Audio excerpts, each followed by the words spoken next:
Good morning students. आज हम एक नया चैप्टर स्टार्ट करने वाले हैं इनऑर्गेनिक केमिस्ट्री का D and F block elements. 12th class की एनसीईआरटी में ये होता है और बिल्कुल एंड के चैप्टर्स में हम इसे काउंट करते हैं d and F block elements. Before we start this particular chapter मैं थोड़ा सा आइडिया आपको दे देता हूँ ताकि आपको कौन कौन से चैप्टर्स पहले पढ़ लेने चाहिए for proper understanding of d and F block elements. ध्यान दो, एक तो सिलेबस थोड़ा डिफरेंट है जेई मेन और जेई एडवांस्ड का with respect to this chapter. JEE Main के सिलेबस में डी एंड एफ ब्लॉक बिल्कुल एग्जैक्टली सेम सिलेबस है as that of NCERT. NCERT की लाइन बाय लाइन अगर पढ़ते हो आप तो वो जेई मेन के लिए सफाइस करेगा, रिक्वायरमेंट विल बी ओवर। और यकीन मानिए एनसीईआरटी ने कम नहीं लिखा है, डी एंड एफ ब्लॉक में खूब भर के चीज़ें लिखी हुई हैं। कई बार बस वो लिख के छोड़ देते हैं, एक्सप्लेनेशन आप जानो। एनसीईआरटी में तो कई बार ऐसा होता है, तो एनसीईआरटी तो मतलब यूँ मान लो it is a kind of Bible for block chemistry. हालांकि लगेगा कि ये तो एक पैराग्राफ ही तो है, उसके अंदर कई चीज़ें ऐसी होंगी जो डिकोड करनी पड़ेंगी, उनकी कोडिंग ऐसी की गई होगी आपके, मतलब इतने इंट्रीग स्टेटमेंट होंगे, ऐसे रहस्यमयी स्टेटमेंट होंगे कि कई बार हमें उसे डिकोड करना पड़ता है। तो गाइज अगर एनसीईआरटी से D and F block completely पढ़ते हो आप तो जेई मेन के लिए सारी रिक्वायरमेंट पूरी हो जाती हैं। अब बात आती है जेई एडवांस्ड के लिए। जेई मेन में जैसे मैंने कहा कि डी एंड एफ ब्लॉक दोनों ही हैं। एफ ब्लॉक में भी जैसे लिखा है, एफ ब्लॉक में ज़्यादा डिटेल में बात नहीं की है, general properties of the elements के बारे में बात की है, इलेक्ट्रॉनिक कॉन्फ़िगरेशन के बारे में बात की है और उनकी टेंडेंसी क्या है, which way they are different from the D block metals, उनके बारे में बात की है। उतना ही सफिशिएंट है और जेई मेन में है वो। जेई एडवांस्ड में एफ ब्लॉक नहीं होता सिलेबस में मेंशन, ओनली डी ब्लॉक। और डी ब्लॉक में भी एनसीईआरटी से प्लस कुछ एक्स्ट्रा चीज वो डिमांड करते हैं, जैसे compounds particularly chlorides and oxides of, जैसे कॉपर, आयरन, सिल्वर का nitrate, ferric chloride, zinc sulphate, copper sulphate, ये कंपाउंड, सिल्वर नाइट्रेट, ये कंपाउंड्स, और साथ ही साथ KMnO4 एंड K2Cr2O7 वो तो एनसीईआरटी में है ही। डी ब्लॉक में एनसीईआरटी में केवल दो ही कंपाउंड के प्रिपरेशन एंड प्रॉपर्टीज मेंशन हैं, वो हैं KMnO4 एंड K2Cr2O7, दोनों ही बड़े प्रसिद्ध नामचीन ऑक्सीडाइजिंग एजेंट्स। बट इनके अलावा भी कुछ और कंपाउंड्स हैं जो जेई एडवांस्ड के सिलेबस में मेंशन होते हैं डी ब्लॉक में। एफ ब्लॉक जेई एडवांस्ड के सिलेबस में नहीं होता। तो गाइज मैं एक बात जरूर कहूंगा, particularly whenever you are dealing with the inorganic chemistry you should see the syllabus of the JEE Main and JEE Advanced. Syllabus को देख के भी पढ़ाई करें तो things are a bit better. जैसे ब्लैक एंड व्हाइट फोटोग्राफी, वो JEE advance में क्वेश्चन आया हुआ है। सिल्वर नाइट्रेट का यूज होता है उसमें, क्योंकि सिल्वर हैलाइड्स की एक प्रॉपर्टी होती है एक्सेप्ट AgF कि they are light sensitive, light पड़ती है, फोटॉन्स पड़ते हैं, तो decomposition of the silver chloride, silver bromide आसानी से हो जाता है एंड सिल्वर का grey black metallic PPT is formed and that is used for the photography, concept of photography बात करेंगे इसमें। तो ये थोड़ा सा एक ओवरव्यू था। बात आती है सर क्या पढ़ के चलें ताकि हमें समझ में आ जाए। 12th के एंड में है ये, मतलब आपका जो जेईई सिलेबस कंप्लीट हो रहा होता है तब ये चैप्टर आता है डी एंड एफ ब्लॉक। अब चूंकि ब्लॉक केमिस्ट्री में डी ब्लॉक की बात कर रहे हैं तो डी ब्लॉक तो मोस्टली मेटल्स है, मोस्टली क्या सभी मेटल्स हैं। और मेटल्स कहाँ पढ़े हैं आपने? कैटायंस में। तो you should study revise the qualitative analysis of cations. You should revise and study qualitative analysis of cations. साथ में कोई भी ब्लॉक केमिस्ट्री आप पी ब्लॉक पढ़ चुके हो, एस ब्लॉक पढ़ चुके हो, उसमें आपने ये सब तो पढ़ा ही है कि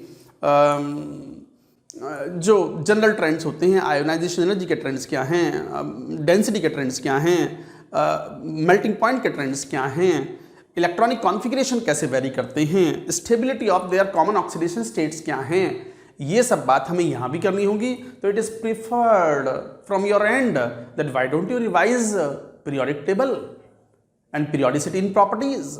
तो periodic table and periodicity in properties जब आप पढ़ते हो तो वहाँ आयोनाइजेशन एनर्जी, लेंथेनॉइड हाँ, लेकिन मैं दोबारा फिर पढ़ाऊंगा लेंथेनॉइड कॉन्ट्रैक्शन क्योंकि वो डी ब्लॉक में ही आएगा।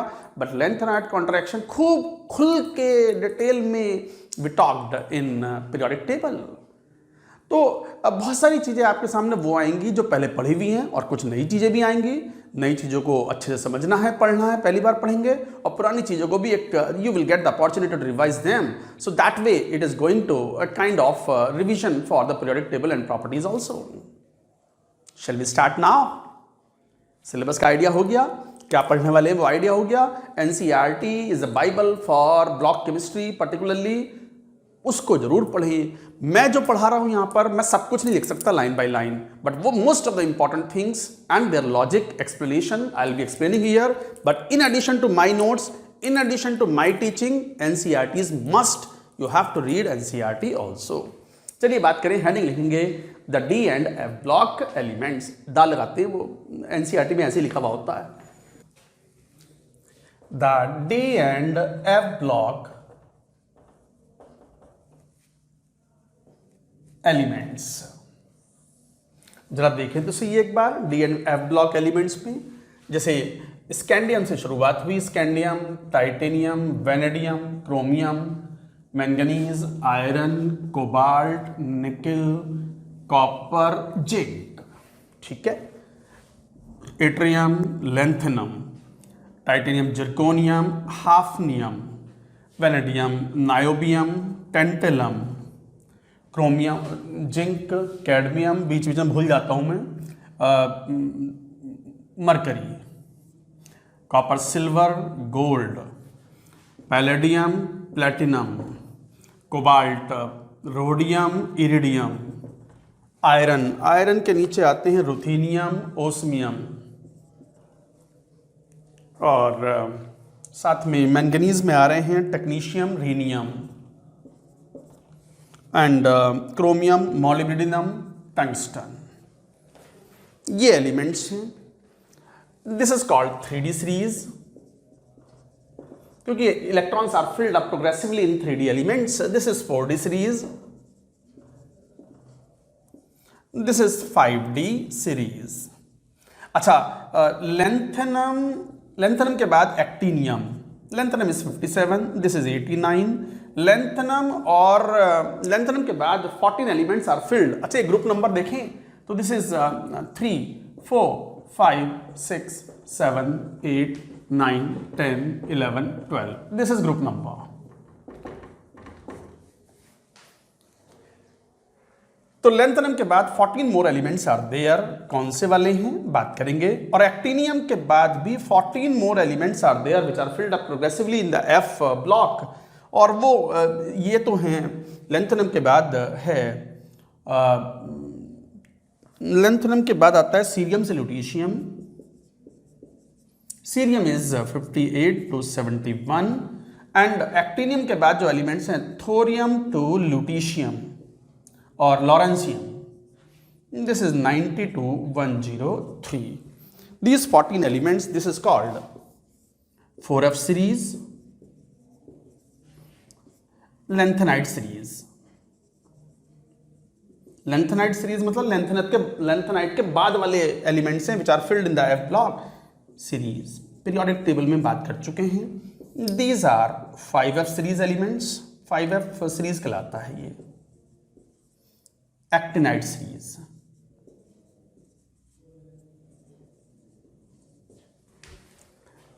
उसके बाद फिर further more elements will be there like this.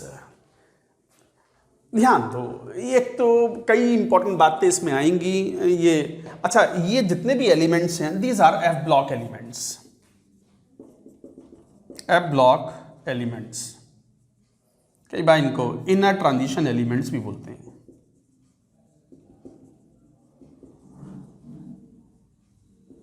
And all these elements are, जितने भी हैं यहां ये भी लो,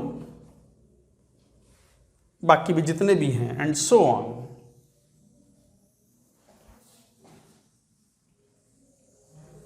these are D block elements।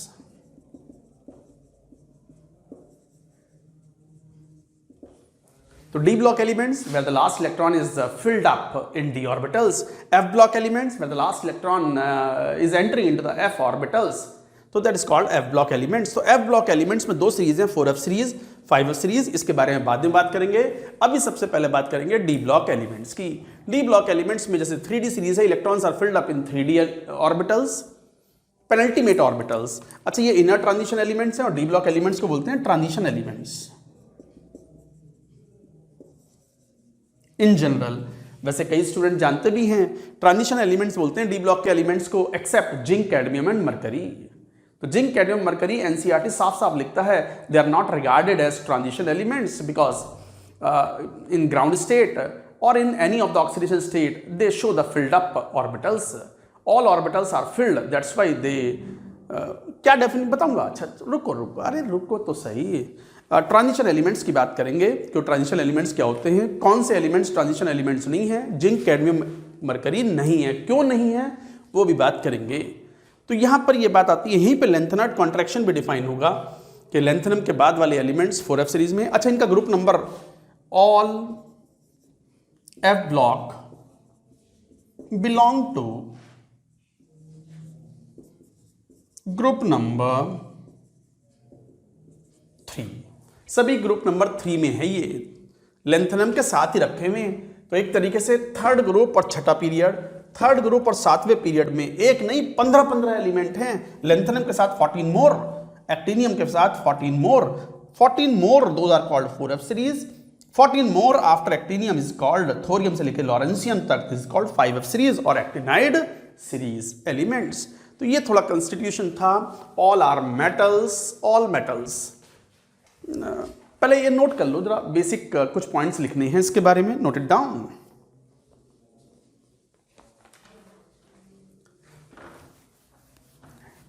अब एक काम करते हैं, अब इस पूरे एनालिसिस को हम भाग डिवाइड कर लेते हैं, डी ब्लॉक अलग से पढ़ते हैं, एफ ब्लॉक अलग से। टाइम लगेगा इसमें पढ़ने में क्योंकि बहुत सारी बातें आएंगे, थ्योरेटिकल है, लिखने में भी टाइम लगता है क्योंकि मैं लिख के पढ़ाता हूं। मैं वैसे नहीं पढ़ाता कि वो स्क्रीन पर प्रिंटेड आ जाए एनसीईआरटी और कह दो देखो ये होता है इसमें लेफ्ट से राइट। मैं खुद लिख के बताता हूं और मैं इस बात को बच्चों को बोलता हूं, जब मैं आलस नहीं करता वो तो मैं भी पढ़ा सकता हूं। यहाँ पर स्क्रीन पर आ जाए वो पूरी की पूरी एनसीईआरटी पेज बाई पेज, देखो बच्चों इसमें से ये देख लेना, ये पढ़ लेना, ये कर लेना, इसमें ये इंपॉर्टेंट है, मार्क कर लो, नोट कर लो ना। मैं ना बताता, खुद लिखूंगा अपने हाथ से, समझ रहे हो बात को, खुद लिखा जाएगा आप भी, ताकि आपको ये मालूम पड़े जब सर आलस नहीं करते लिखने का तो मुझे किस बात का आलस। और तुम तो स्टूडेंट हो, सर आलस कर भी सकते हैं, you can not afford to be lazy, you have to learn, you have to study, you have to eat away completely and digest it.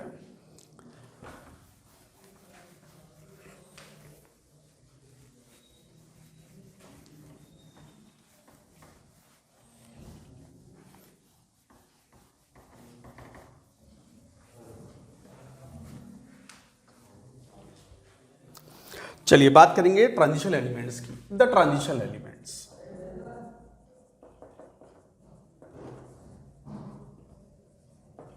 D block, all are metals, सभी metals हैं। General outer electronic configuration n-1 d1 to 10 ns1 to 2, ये electronic configuration dash में लगा सकते हो, 1 से 10, 1 से 2, और इसका एक्सेप्शन एक ही है, एक्सेप्शन है पैलेडियम। पैलेडियम का इलेक्ट्रॉनिक कॉन्फ़िगरेशन होता है 4d10 5s0, 4d सीरीज का एलिमेंट है, 4d सीरीज का एलिमेंट है और ये एक्सेप्शन है इलेक्ट्रॉनिक कॉन्फ़िगरेशन में, ये आउटर इलेक्ट्रॉनिक कॉन्फ़िगरेशन है पैलेडियम का, outer electronic configuration of palladium in ground state, जो कि इस जनरल आउटर इलेक्ट्रॉनिक कॉन्फ़िगरेशन में फिट नहीं बैठता, इसमें कोई इलेक्ट्रॉन नहीं है। हालांकि कॉन्फ़िगरेशन यही क्यों है, it is a very complex phenomena. भले ही हम लॉजिक दे देते हैं, कई बार क्रोमियम और कॉपर में हम देते हैं कि कॉन्फ़िगरेशन में हाफ फिल्ड कॉन्फ़िगरेशन ज़्यादा स्टेबल होने की वजह से एस में इलेक्ट्रॉन एक ही जाता है और डी में 5 इलेक्ट्रॉन चले जाते हैं और 10 इलेक्ट्रॉन चले जाते हैं। क्रोमियम केस में 3d5, कॉपर के केस में 3d10 वो दे देते हैं, बट यही एक रीजन नहीं होता, so many other things are also involve into it, very complex phenomena. चूंकि ये फैक्ट हैं, you have to remember, so remember it, remember it.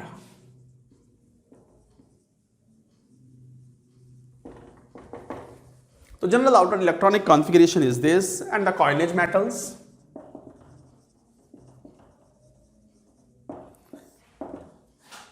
Copper, silver, gold, coins बनाए जाते थे, copper, silver, gold, coinage metals, due to their ductile and malleable nature. तो due to the ductile and malleable nature copper, silver, gold जो है वो coinage metals हैं। भाई coinage metals का तो देखो ऐसा है कि तांबा, चांदी, सोना, चूंकि ये डक्टाइल और मैलिएबल हैं और not affected by the atmospheric air easily, gold है it maintains its shine and texture over a long period of time, silver है लंबे समय तक इन जंग नहीं लगता, लोहे का थोड़ी बनाएंगे, लोहे का बन जाएगा, बन रहा है यूं मानो। भैया ये तो देखो कभी सोने के सिक्के चलते थे, अशरफियाँ पुराने पढ़ो ना, 200-500 साल पहले, 1000 साल पहले राजा जो है वो इनाम में अशरफियाँ देता था। मान लो कोई कवि आया, उसने बहुत बढ़िया राजा का गुणगान किया दरबारियों के सामने, अब राजा तो फूल देना समा रहा है, ये लो 100 अशरफियाँ तुम्हारी सोने की, सोना ही सोना था। तो वो एक अलग रामराज टाइप था, मतलब पहले एक ज़माना था भाई, क्वालिटी थी, सोने के सिक्के चलते थे। बाद में थोड़ा डिग्रेड हुआ, कलयुग आया, थोड़ा सा चांदी पे आ गए, और कलयुग आया, तांबे के सिक्के चलते थे हमारे दादाजी के टाइम पे, इकन्नी, दुवन्नी और इस तरीके से चलती थी चीज़ें। फिर हमारा भी टाइम आया पापा जी का, और उसके बाद हमने हमारे टाइम में एल्युमिनियम के हो गए थे, वो एल्युमिनियम के सिक्के, और थोड़े बड़े भी थे, गिलट के भी थे। अब तो और टाइम आ गया, 5 रुपए का सिक्का भी इतना छोटा सा है आजकल। जैसे पहले चवन्नी हुआ करती थी, चवन्नी मतलब 25 पैसे, क्वार्टर रुपी, चवन्नी बोलते हैं उसको, समझ रहे हो ना बात को। तो अब तो क्या है, वो एक इंसिडेंस मुझे याद है, समवेयर इन अराउंड 1980s, कुछ 40 साल पहले, 30 साल पहले टाइप से, हमने उस समय सुना था, मतलब हमने बाद में सुना था, वो 80s में कभी ऐसा हुआ था कि 1 रुपए का जो सिक्का था इंडिया में, इंडियन 1 रुपी कॉइन, काफ़ी लार्ज था, हैवी था। अचानक से कुछ मेटल में तेजी आई, मेटल की कॉस्ट बढ़ी, because of the external factors, what ever the factors. तो अचानक से जो 1 रुपए का कॉइन था पूरे मार्केट से साफ हो गया, पूरे इंडिया में 1 रुपए का कॉइन ही ना मिलता था। बाद में गवर्नमेंट ने कुछ करवाई होगी उसमें इन्वेस्टिगेशन, तो एक पूरा रैकेट का भांडाफोड़ हुआ। वो रैकेट क्या करता था, वो 1 रुपए के सिक्के जहाँ तहाँ से कलेक्ट करता था, और कलेक्ट करने के बाद उन्होंने क्या किया, उन्होंने उन सिक्कों को मेल्ट करा करके उसकी मेटल निकाल ली। अब ये लोहा तो है नहीं, उसमें कई तरह के और भी हैं, लेड भी होता है, और भी उसमें मेटल्स हो सकती हैं, इंपॉर्टेंट कॉपर भी होता है। तो उन्होंने वो मेटल्स निकाल करके मेटल बेच दी, and that was costlier. So metal value of the coin was more than the currency value of the coin. तो पता चला 1 रुपए का सिक्का था वो, उसको गला करके बेचने पे 1 रुपए 20 पैसे या 1 रुपए 30 पैसे बन रहे थे, तो 30% 20% का प्रॉफिट मिल रहा था उनको। तो उन्होंने क्या लिया, सिक्के ही मार्केट से बटोरे, इकट्ठे करे, उनको गला लिया, मेल्ट करवा लिया, और उसमें से मेटल एक्सट्रैक्ट कर लिया अलग अलग, और मेटल्स बाजार में बेच दी। दैट वाज मोर प्रॉफिटिंग और benefiting than compare to the coin currency value of the coin. उसके बाद सरकार को समझ में आ गया ना, अगर 1 रुपए का सिक्का मार्केट में दे रहे हैं तो उसकी मेटल वैल्यू जो है वो 70 पैसे ही हो, ताकि कोई हिम्मत ना कर सके उसे गला करके मार्केट में बेचने की। ऊंच नीच आए भी हो तो 70 पैसे की जगह 80 पैसे हो जाए बस उसकी वैल्यू, इससे ज़्यादा ना हो। तो आज देख लो सिक्का कितना, इतना सा 50 पैसे चवन्नी तो अब मेरे ख्याल से कहाँ चलते हैं यार, कोई लेता भी ना है, मना कर दें। और 10 पैसे 5 पैसे तो खत्म ही हो चुके हैं। तो इफेक्टिवली 5 रुपए का सिक्का भी बहुत छोटा सा है, 1 रुपए वाला तो बहुत ही पतला सा है। वो ऐसा करते हैं, मोड़ दो उसको। पहले 1 रुपए इतना भारी बड़ा सा सिक्का था। तो क्या कॉन्सेप्ट, एक और नई चीज सीखी तुमने क्या, करेंसी वैल्यू जो है किसी कॉइन की, metal value should be less than it's monetary currency value. Otherwise जनता उसे गला के मेटल के रूप में बेच देगी, खड़े खड़े रह जाओगे, कुछ ना हो पाएगा। समझ के बात को। बहुत पहले सब लोग अच्छे थे, सतयुग था, गोल्ड के सिक्के। कलयुग आ गया, कॉपर आया, एल्युमिनियम आया, लोहा आ गया। अब तो कई बार सिक्कों को मैंने जंग लगते दिखाया, रस्टिंग ऑफ आयरन, तो इसका मतलब आयरन भी प्रेजेंट है उसमें, आयरन एल्यूमिनियम मिला करके बनाते हैं। खैर छोड़ो, आगे बढ़ो। सो कॉइनेज मेटल्स, कॉइन्स बनाते थे because of their workable property of the malleable and ductile nature. Then comes noble metals. Noble metals which are non reactive metals.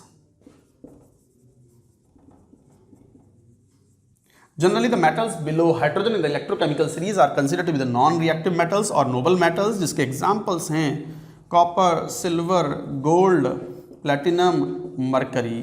So these are the common metals which are तो ये 5 metals याद रख लें. These are noble metals, less reactive metals. अच्छा हाँ, अब आएगा transition metal की परिभाषा क्या है. Transition metal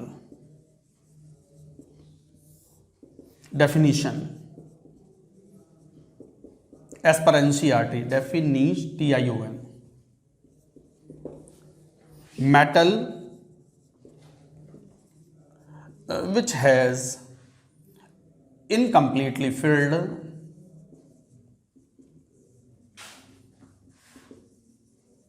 orbital in ground state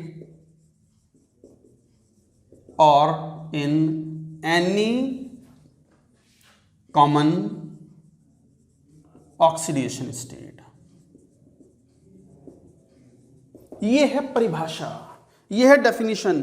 तो metal which has incompletely filled, fully filled ना हो, incompletely filled orbital in the ground state और एनी कॉमन ऑक्सीडेशन स्टेट. तो कौन से? जिंक, कैडमियम, मरकरी, ये 3 metals are not regarded as transition metals. They are not regarded as transition metals. 2 D block metals हैं, 2 D block metals हैं, but not transition metals as they have fully filled d orbitals. तो they have fully filled d orbitals. completely d orbitals कर दो, incompletely filled d orbitals. तो they have fully filled d orbitals in ground state and oxidation states. अरे cut तो ना गया, एक बार check कर लो जरा. ऑक्सीडेशन स्टेट में चेक कर लूँ जरा, वरना ऊपर लिख देंगे दोबारा से. जस्ट बच गया, ठीक है. तो zinc, cadmium, mercury are not regarded the transition metals. 2 D block हैं as they have fully filled D orbitals in the ground state और ऑक्सीडेशन स्टेट. ये याद ही रख लो कि जिंक +2 ऑक्सीडेशन स्टेट शो करता है ओनली 3d10 4s0, और zinc 0 में 3d10 4s2. डी वाला फुल्ली फिल्ड है, डी वाला फुल्ली फिल्ड है.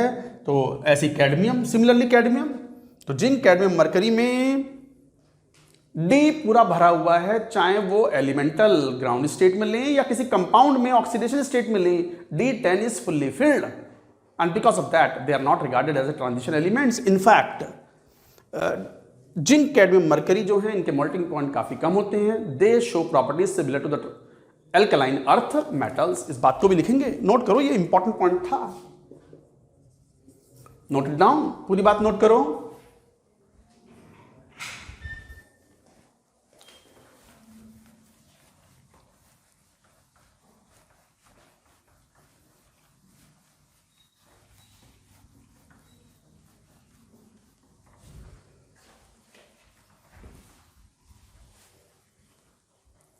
In fact, zinc, cadmium, mercury are very much similar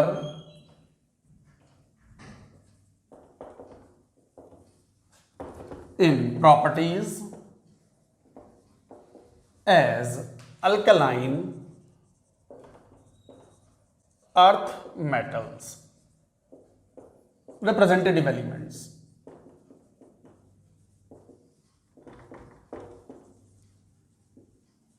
periodic table की क्लासिफिकेशन में एक क्लासिफिकेशन ये भी होता है representative elements, transition elements, inner transition elements and noble gases, ऐसे भी रिप्रेजेंट करते हैं। तो S and P block elements except noble gases are representative elements, noble gases are noble gases, D block elements are transition elements except zinc, cadmium, mercury and F block elements are inner transition elements. Even zinc, cadmium, zinc का melting point nearly 420 degree Celsius, cadmium का melting point लो मैं बता देता हूँ, मेरे पास data है, हालांकि आपको रटने की जरूरत नहीं है। कहाँ है मेल्टिंग पॉइंट के data, just hold on. 321 and this is liquid under room condition.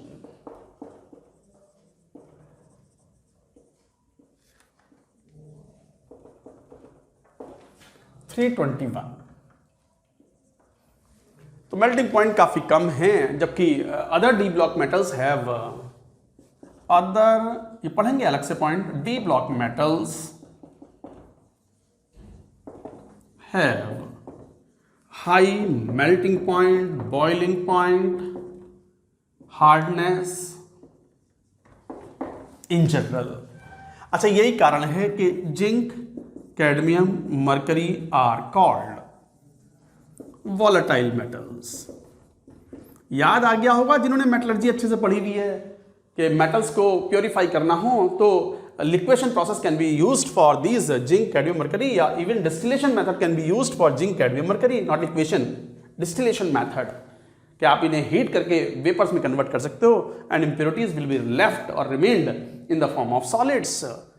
तो एक तरीके से जिंक, कैडमियम, मरकरी जो हैं they show similarity in the properties to the alkaline earth metals and not regarded as transition elements, though they are D block elements. Note करें ये पूरी बात।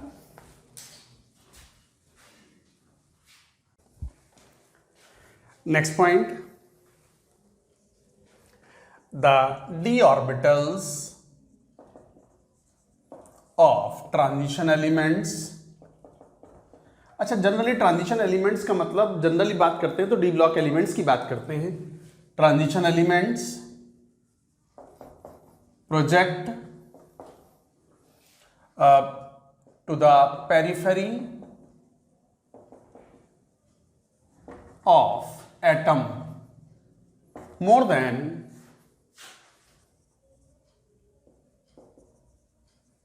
s and p orbitals and hence are more influenced by other atoms।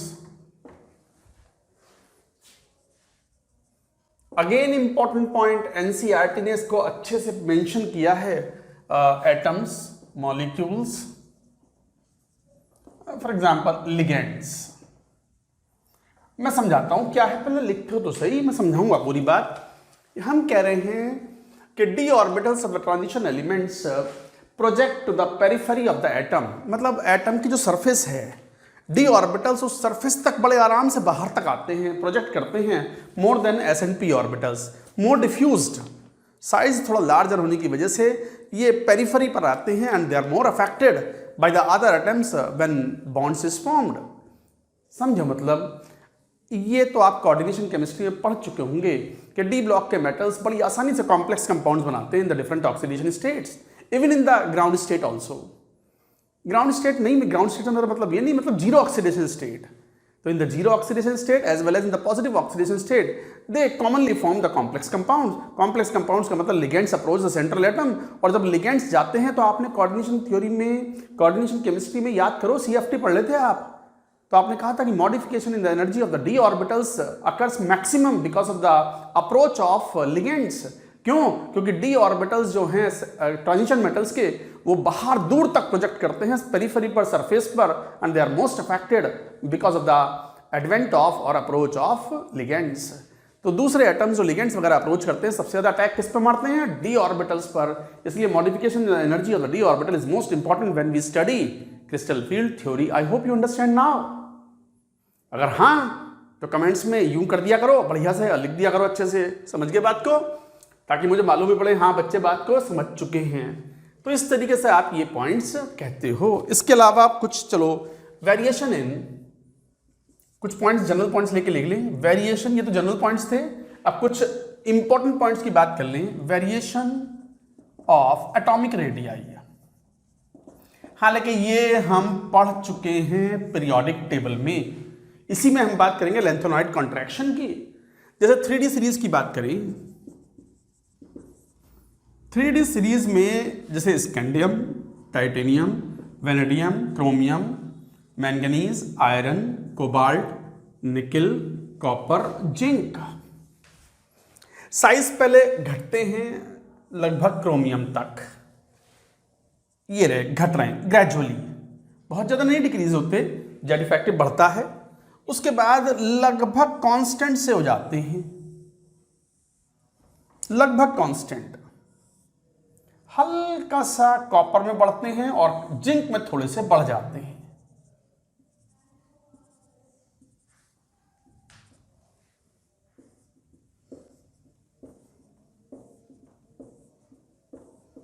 Zinc का size थोड़ा सा बढ़ जाता है। किसी ने मेरा पीरियोडिक टेबल पढ़ा होगा मेरे लेक्चर्स से तो समझ गए होंगे, डायग्राम बताया था मैंने।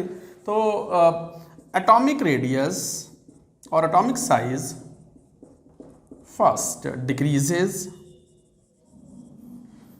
As gradually. अब ये तो आप लॉजिक पीरियोडिक टेबल में पढ़ ही चुके हो कि लेफ्ट से राइट जाने पर जेड इफेक्टिव बढ़ता है। यहां जेड इफेक्टिव बढ़ता है बट जेड इफेक्टिव बहुत शार्पली नहीं बढ़ता, इसलिए ग्रेजुअली एटॉमिक साइज डिक्रीज करते हैं in the beginning, बट जैसे जैसे इलेक्ट्रॉन डी ऑर्बिटल्स में ज्यादा मात्रा में भरते हैं तो उनका आपस में रिपल्शन होता है, तो जेड इफेक्टिव तो बढ़ता है बट इलेक्ट्रॉनों का रिपल्शन बढ़ता है, and both are compensated. Size remains nearly constant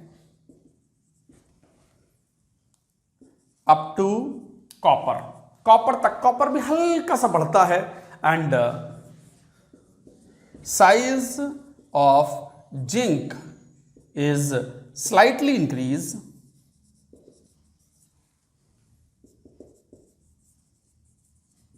due to fully field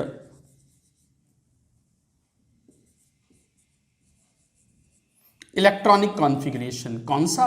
3d10 4s2। Cut तो ना गया, जरा देख लूं। 3d10 4s2 है, फुल्ली फिल्ड कॉन्फ़िगरेशन की वजह से थोड़ा सा साइज बढ़ जाता है, रिपल्शंस ज्यादा होते हैं। नहीं, सही है। तो कहने का मतलब लेफ्ट से राइट जाते हैं 3D सीरीज में, साइज पहले घटते हैं क्रोमियम तक, क्रोमियम के बाद और कॉपर तक लगभग कांस्टेंट है, हल्का फुल्का चेंज होते हैं 1-2 पिकोमीटर टाइप, और उसके बाद जिंक में थोड़ा साइज बढ़ता है, तो जिंक का साइज कॉपर से ज्यादा है, कॉपर निकल इन सबसे ज्यादा है, हालांकि स्कैंडियम से कम है जिंक, तो जिंक का साइज थोड़ा सा बढ़ जाता है, तो size of the zinc is slightly increase due to the fully filled electronic configuration. Fully filled configuration cause greater repulsion than the non filled और अदर कॉन्फ़िगरेशंस। तो ये बात ध्यान रखने वाली है। ये तो हुआ variation of atomic size from left to right in the period. Groups में lanthanoid contraction is observed because of the poor shielding of f electrons filled after lanthanum. यहीं पे लेंथेनॉइड कॉन्ट्रैक्शन एक बार फिर समझाएंगे, हालांकि बता चुके हैं खूब डिटेल में। कहां? पीरियोडिक टेबल में। ये नोट करो, note it down.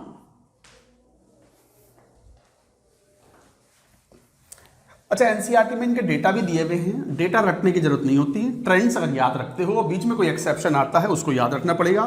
That's it, it will suffice the requirement and question can be solved.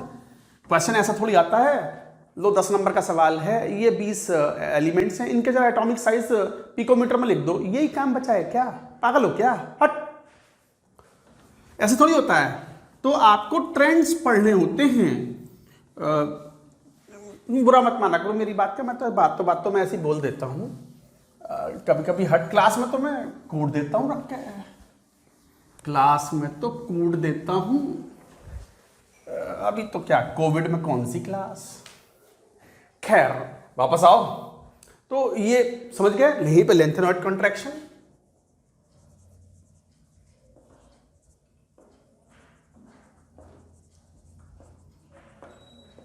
Lanthanoid contraction कहां ऑब्जर्व होता है, चलो फिर बता देता हूं। Scandium, titanium, vanadium, chromium, manganese, iron, cobalt, nickel, copper, zinc. Yttrium, lanthanum. Lanthanum के बाद स्टार्ट होता है वो titanium, zirconium, hafnium, niobium, tantalum, cadmium, mercury, silver, gold, palladium, platinum, इस तरीके से rhodium, iridium.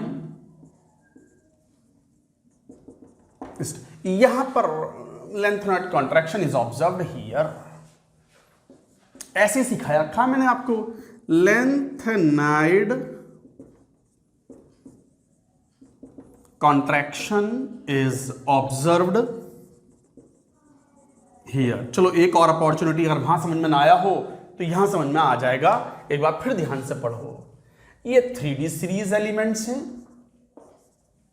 4D series, 5D series. 5D का मतलब फिफ्थ पीरियड नहीं है, 3D सीरीज मतलब fourth period, fifth period, sixth period and so on. So like that it is there. तो lanthanoid contraction में यहां पर कौन से एलिमेंट थे? लेंथेनम के बाद सीरियम से लेकर के ल्यूटीशियम तक। Lanthanum is 57, this is 58 to कितना 71। ये थे 4F elements, 14 elements in which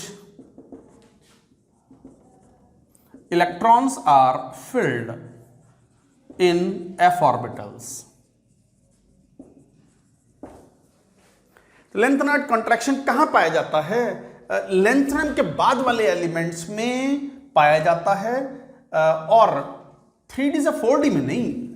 3D से 4D में आते हैं तो साइज जो है वो बढ़ना चाहिए, बढ़ता है। 4D से 5D में आते हैं तो लेंथेनम के बाद वाले एलिमेंट्स में साइज बढ़ने की बजाय हल्का फुल्का घट ही जाता है, या remains nearly same. This is called lanthanoid contraction. हाँ, इसमें नहीं, स्कैंडियम, इट्रियम, देखो ये तो आपने पढ़ा ही था। Coming from top to bottom atomic size बढ़ते हैं, ठीक है। स्कैंडियम से इट्रियम पे आओ, हाँ साइज बढ़ेगा। इट्रियम से लेंथेनम पे आओ, हाँ साइज बढ़ेगा। बट इट्रियम के बाद 14 एलिमेंट्स और भरे हुए हैं, सीरियम से लेकर ल्यूटीशियम तक, और इसमें इलेक्ट्रॉन्स 4F में भरे हुए हैं। और 4F इलेक्ट्रॉन्स या F इलेक्ट्रॉन्स आप पूरा शील्ड इलेक्ट्रॉन शील्ड नहीं कर पाते, तो जेड इफेक्टिव बहुत तेजी से बढ़ता है। तो जैसे ही आप जिरकोनियम से हाफनियम पर आते हो तो जेड इफेक्टिव बहुत बढ़ावा मिलता है, और जेड इफेक्टिव बढ़ेगा तो साइज घटता है। तो प्रैक्टिकली जिंक से जिरकोनियम से हाफनियम में साइज बढ़ना चाहिए था, नहीं बढ़ा, remains nearly same. And similarly niobium और टेंटेलम लगभग बराबर साइज के हैं। कैडमियम, मरकरी, सिल्वर, गोल्ड लगभग सेम साइज के हैं। And this effect that size did not increase from 4D to 5D after lanthanum, and this is called lanthanoid contraction. So what is lengthened contraction? Atomic size of 5D elements after lanthanum are nearly of same size as the 4D elements in corresponding group.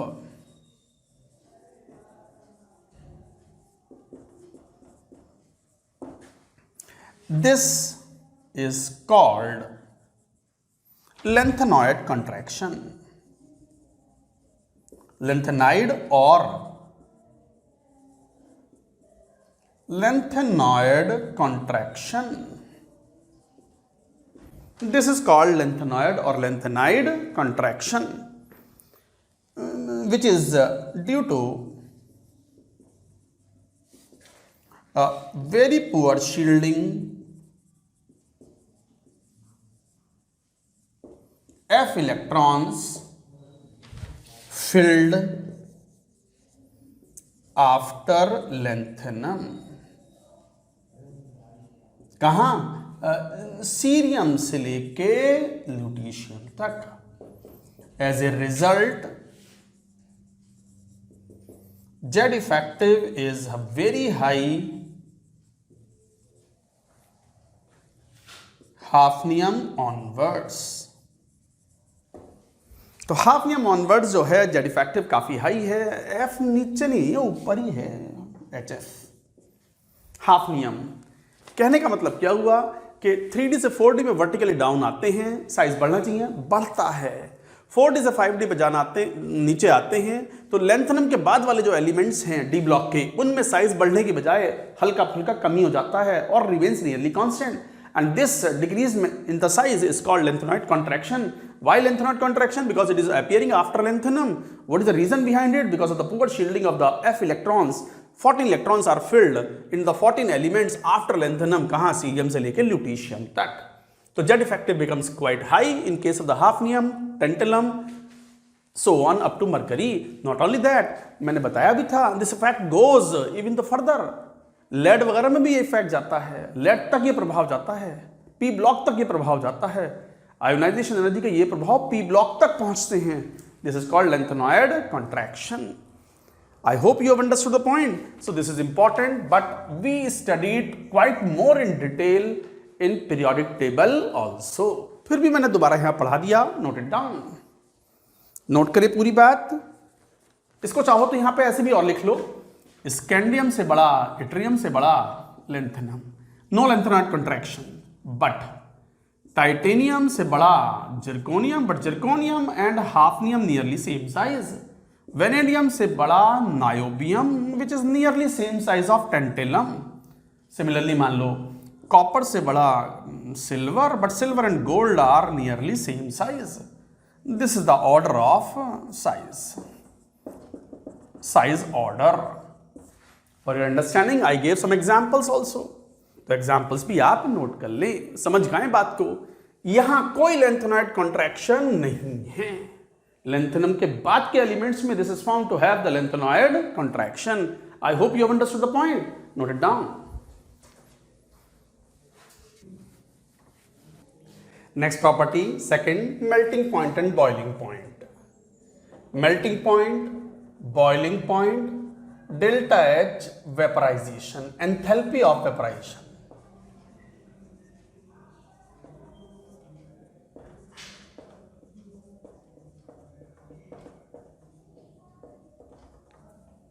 Enthalpy of vaporization, हालांकि boiling point और enthalpy of vaporization both are inter related.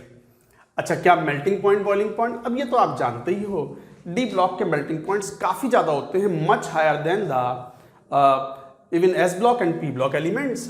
तो melting point, boiling point, delta H vaporization of D block elements are much higher than the S and P block elements.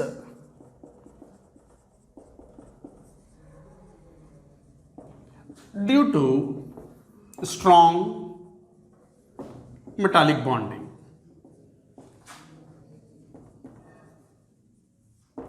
In D block, तो D block के elements में melting point, boiling point काफी ज्यादा होते हैं, except zinc, cadmium, mercury. Zinc, cadmium, mercury तो हमने शुरू में एक तरीके से ग्रुप से बाहर ही कर दिया, एक तरीके से वर्चुअली, कि भाई ट्रांजिशन एलिमेंट्स नहीं है वो, भले ही डी ब्लॉक के हैं, but their properties are very much similar to the representative elements like alkaline, earth metals. तो उनको छोड़ करके बाकी सबके they are much higher melting point, boiling point, because अच्छा, इसका मतलब ये हुआ, ये तो आपने पहले भी पढ़ा है केमिकल बॉन्डिंग में, जब भी तो हम कहते हैं केमिकल बॉन्डिंग पीरियोडिक टेबल, तो हर चीज के लिए चाहिए पूरी इनऑर्गेनिक केमिस्ट्री में। मेटालिक बॉन्डिंग जितना स्ट्रांग होगी, मेल्टिंग पॉइंट उतना ही ज्यादा होगा। Melting point first increase, reach maximum in middle,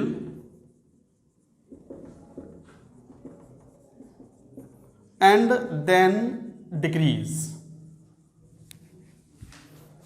in a series of D block series of D block means जैसे 3D series, 4D series, 5D series. Series तो समझते हो ना आप, जैसे स्कैंडियम से जिंक, जैसे इट्रियम से कैडमियम, जैसे 5D कहाँ से, लैंथनम से कहाँ, मरकरी। तो सीरीज में लेफ्ट से राइट जाने पर मेल्टिंग पॉइंट पहले बढ़ते हैं, और मेल्टिंग पॉइंट का वेरिएशन देखो ऐसे पाया जाता है, लेफ्ट से राइट जाने पर मेल्टिंग पॉइंट पहले बढ़ते हैं लाइक दिस। उसके बाद में क्रोमियम का मैक्सिमम होता है, मैंगनीज का थोड़ा घट जाता है, फिर आयरन जो है फिर वापस से नियरली कांस्टेंट होते हैं, फिर अचानक से घट जाते हैं। जैसे titanium, vanadium, chromium, chromium has the highest melting point, and then manganese, iron, cobalt, nickel, और मान लो कॉपर, कॉपर ये आ जाएगा, कॉपर यहाँ गया। जिंक तो बहुत ही कम है, जिंक को तो कैलकुलेशन में लो ही मत। ये मेल्टिंग पॉइंट का ऑर्डर है, this is order of melting point. ये मेल्टिंग पॉइंट इस तरीके से बढ़ते हुए हैं, ऑर्डर ऑफ मेल्टिंग पॉइंट। अच्छा, मैंगनीज क्यों एक्सेप्शन? अच्छा, ये रीजन क्या है? There is very good important point for exam point of view, reason behind this. क्या पहले जरा ऊपर नोट तो करो, मैं बताता हूं क्या रीजन है, note it down.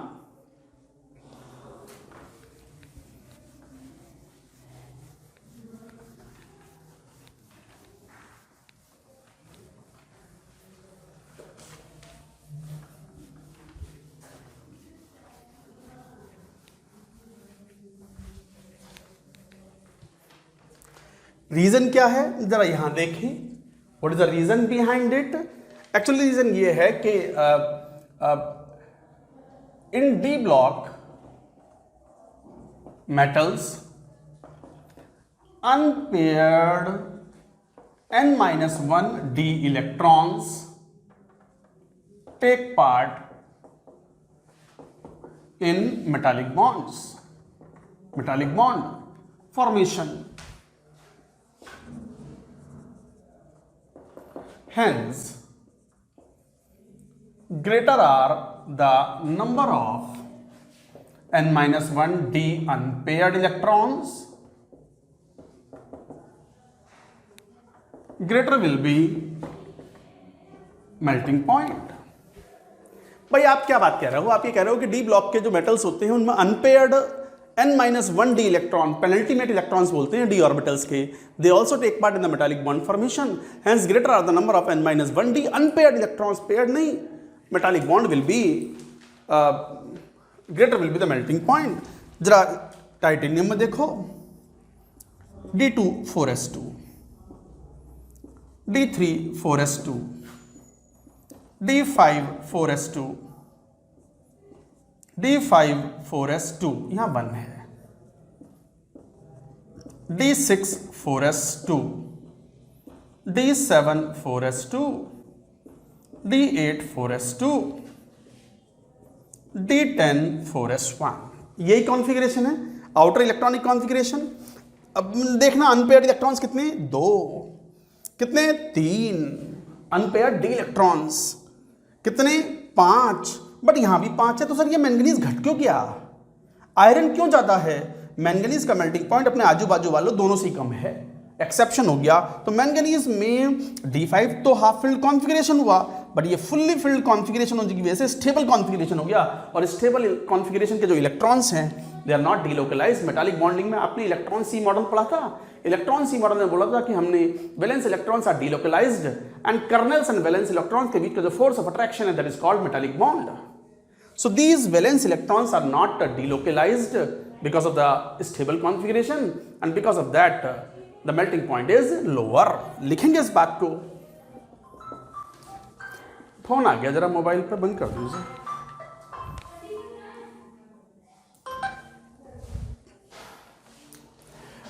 Manganese has a lower melting point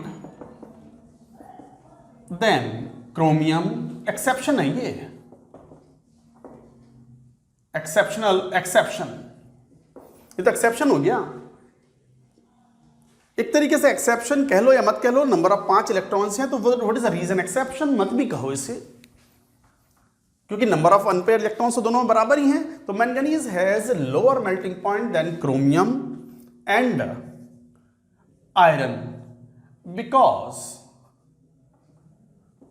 because of stable electronic configuration of manganese क्या 3d5 4s2 in which 3d5 unpaired electrons and 4s2 unpaired electrons are not delocalized properly and hence strength of metallic bond is weak, low strength। फिर सुन लो, ये अच्छी important बात है। जैसे जैसे penultimate shell के D orbitals में नंबर ऑफ अनपेयर्ड इलेक्ट्रॉन्स 2, 3, 5, 4 रह गए। अरे भैया 4 रह गए, क्यों? जरा देखना, 1, 2, 3, 4, 5, 6, 4 अनपेयर्ड डी इलेक्ट्रॉन्स, 4 रह गए। 4 के बाद यहां 3 रह गए, यहां 2 रह गए और यहां तो है ही नहीं। तो मेटालिक बॉन्डिंग में, अच्छा एक बात ध्यान दो, डी ब्लॉक मेटल्स में unpaired electrons take part, unpaired electrons along with NS electrons take part in metallic bond. Metallic bond में कौन पार्ट लेते हैं? पेनल्टीमेट शेल के डी ऑर्बिटल्स के इलेक्ट्रॉन्स एंड वैलेंस शेल के 4s वाले इलेक्ट्रॉन्स भी मेटालिक बॉन्डिंग में पार्ट लेते हैं। तो जितने ज्यादा डी ऑर्बिटल्स में, पेनल्टीमेट डी ऑर्बिटल्स में अनपेयर्ड इलेक्ट्रॉन्स होंगे, मेल्टिंग पॉइंट ज्यादा होगा। मैंगनीज का एक्सेप्शनल पॉइंट इसलिए है क्योंकि स्टेबल कॉन्फ़िगरेशन है, इलेक्ट्रॉन्स आर नॉट डीलोकलाइज्ड, और डीलोकलाइजेशन नहीं होता तो वैलेंस इलेक्ट्रॉन्स की टेंडेंसी कम होती है मूव करने की, तो एक तरीके से मेटालिक बॉन्डिंग वीक पड़ता है। So this is the reason you have to remember, this is an important point. So guys this you have to remember, note करो पूरी बात। अच्छा 3D 4D और 5D की बात करें तो 4D और 5D के मेल्टिंग पॉइंट्स रिलेटिवली ज्यादा होते हैं देन कंपेयर टू 3D। क्यों? क्योंकि 4D और 5D वाले में जो D वाले इलेक्ट्रॉन्स होते हैं, unpaired electrons, they also have the tendency to involve inter atomic bonding. लिखेंगे इस पॉइंट को भी, लिखो पहले पूरी बात ये।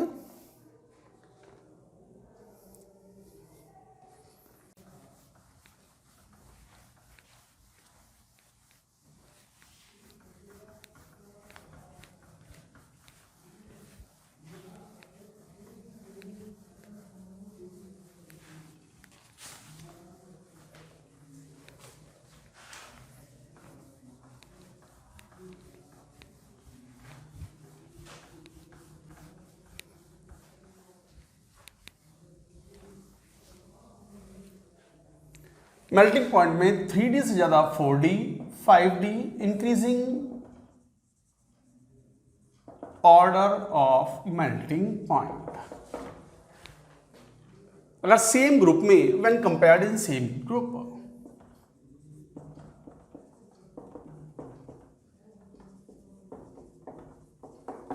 (4D और 5D के जो इलेक्ट्रॉन्स होते हैं, N-1D electrons, they have the greater tendency to get involve into the inter atomic bonding.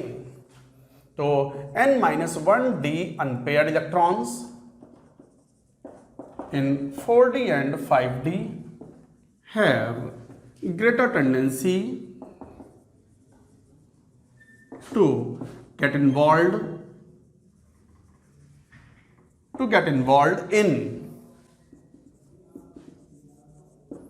interatomic bonding. तो N-1D unpaired electron in the 4D and 5D have greater tendency to get involved in the interatomic bonding. इसलिए याद रखना है 3D से ज़्यादा melting point 4D के, 4D से ज़्यादा 5D के। तो दिस इज द ऑर्डर। अच्छा बॉइलिंग पॉइंट का भी ट्रेंड्स लगभग वही होता है, लिखेंगे इस बात को भी। बॉइलिंग पॉइंट का भी ट्रेंड्स लगभग सिमिलर टाइप का होता है। तो लिखेंगे high enthalpy of vaporisation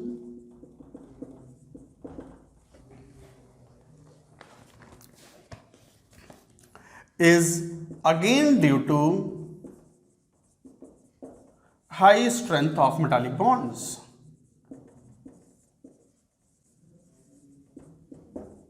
Melting point, boiling point, these are the properties connected with the strength of the metallic bond.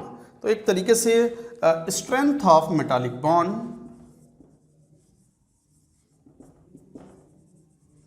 जितना ज़्यादा, melting point तो है ही ज़्यादा, enthalpy of vaporization. What is enthalpy of evaporation? एक मोल metal to convert into the 1 mole of gaseous atoms. Whatever energy is required or needed is called enthalpy of vaporization. और boiling point का order भी ज़्यादा। तो guys ये कुछ points थे जिसमें खासकर सबसे इंपॉर्टेंट पॉइंट था लेफ्ट से राइट जाने पर 3D के अंदर what is a trend. Manganese exception है, क्यों है वो भी इंपॉर्टेंट पॉइंट था। और 3D से ज़्यादा 4D के कॉरस्पॉन्डिंगली और more than 5D elements have the greater melting point, boiling point and all the other properties as I discussed here, all based on metallic bonding. Note it down.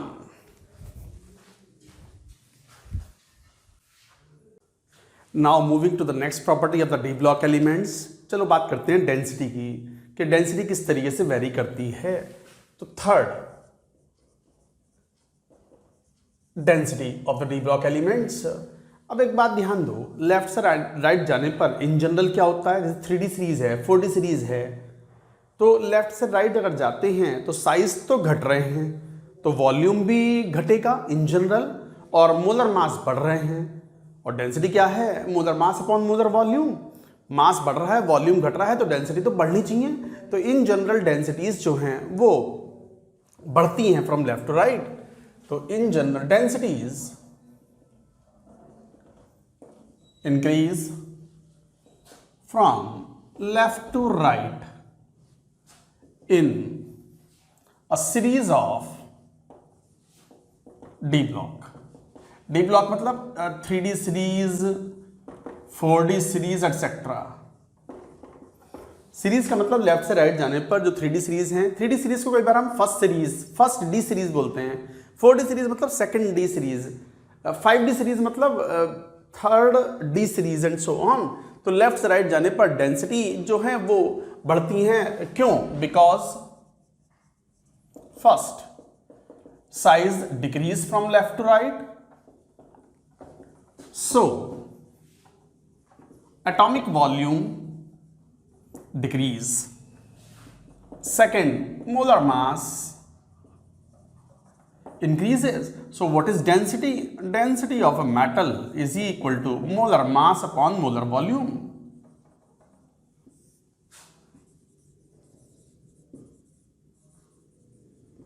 Molar mass बढ़ रहा है, molar mass volume घट रहा है, तो obviously density will increase from left to right.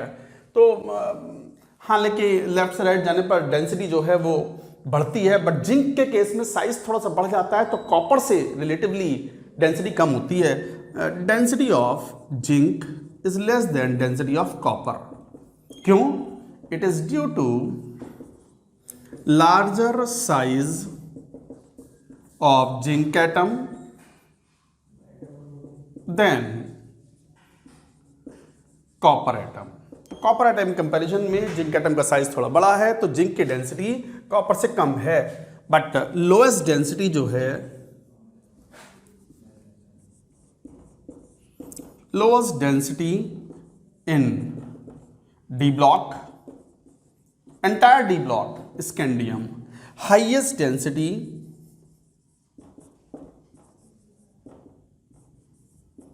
in D block nearly same होती है दो पर्टिकुलर एलिमेंट्स के लिए। कौन से दो? Osmium and iridium. ऑस्मियम, हालांकि वैल्यू याद रखने की जरूरत नहीं है आपको, बस याद रख लें कौन कौन एलिमेंट हैं। 22.51 gram per ml and iridium is 22.61 gram per ml। काफ़ी क्लोज हैं, तो they are the densest metals available and lowest density in the D block, densest in D block and the lowest density in the D block is scandium. Obviously left side में रखा हुआ है तो इस cadmium की density काफ़ी कम है, हालांकि वाटर की डेंसिटी वाटर से ये 22.5 गुना ज़्यादा हैवियर है, डेंसर है। तो कहने का मतलब क्या हुआ, लिक्विड वाटर की जो डेंसिटी होती है 1 ग्राम पर ml होती है। तो उसके कंपैरिजन में you can have a feel कि how dense these metals are. Gold भी अच्छा खासा डेंस होता है, उससे भी अच्छा खासा डेंस है ऑस्मियम एंड इरिडियम। तो गाइज ये कुछ जनरल पॉइंट्स थे that you are suppose to remember, और ज़्यादा पॉइंट्स नहीं है डेंसिटी में। अब आएगा एक इंपॉर्टेंट पॉइंट, ऑक्सीडेशन स्टेट्स। उससे पहले का आएगा आयोनाइजेशन एंथैल्पीज। तो ये 3rd नंबर था, नोट करो। चौथे को लिखो ionisation enthalpies.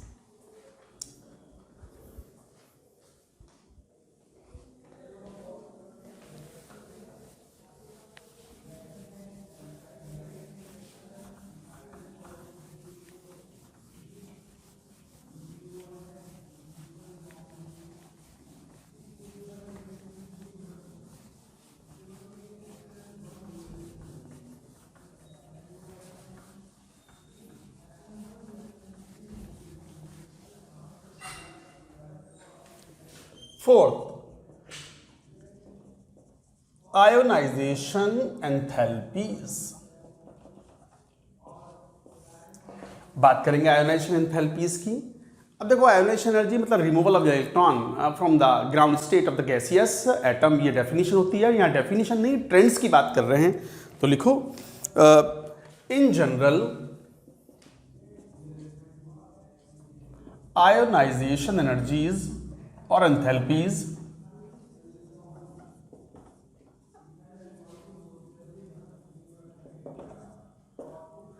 of a d block in a series increase from left to right with irregular trends.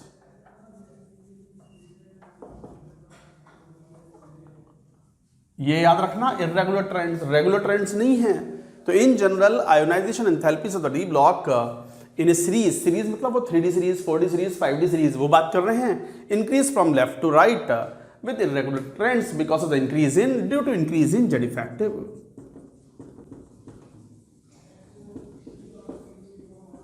Z effective तो बढ़ता है लेफ्ट से राइट जाने पर, एटॉमिक नंबर बढ़ने पर, and because of the poor shielding of Z electron, Z effective बढ़ता है, डी इलेक्ट्रॉन की पुअर शील्डिंग होती है, इसकी वजह से।